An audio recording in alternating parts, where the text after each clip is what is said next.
আসসালামু আলাইকুম। কেমন আছেন আপনারা সবাই? আশা করি সবাই অনেক ভালো আছেন। আজকে আমি আপনাদের সাথে এই সুন্দর পুলটি তৈরি করে দেখাবো। আশা করছি ভিডিওটি আপনাদের কাছে অনেক ভালো লাগবে। আমি প্রথমে পুলটিকে কলম দিয়ে এঁকে নিয়েছি। তারপরে এখন আমি একটি সুই এবং সুতার সাহায্যে কাজটি করে নেব।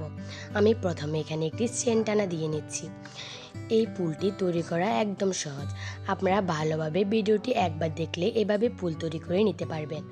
আপনারা এখন লক্ষ্য করলে বুঝতে পারবেন আমি একটার পরে একটা চেন টানা দিয়ে পাপড়িটি করে নেব।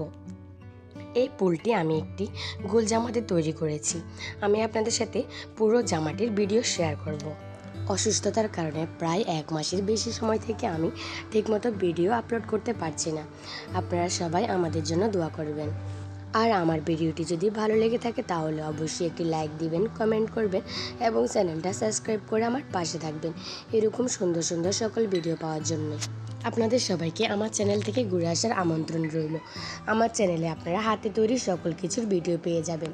আমার চ্যানেলের একটি ভিডিও যদি আপনাদের কাছে ভালো লেগে থাকে তাহলে অবশ্যই একটি লাইক দিবেন, কমেন্ট করবেন এবং চ্যানেলটি সাবস্ক্রাইব করে আমার পাশে থাকবেন। আপনারা দেখতে পাচ্ছেন আমার পুলটির একটি পাপড়ি করে নেওয়া শেষ। এখন আমি অপর পাপড়িগুলো করে নেব। আমি এই পুলটির পাতা এবং ডালগুলো ফেব্রিক্যাল অ্যাক্রিলিক কালার দিয়ে করে নিয়েছি। অসুস্থতার কারণে আমার কথাগুলো শুনতে অন্যরকম লাগছে, আপনারা অবশ্যই ক্ষমা দৃষ্টিতে দেখবেন।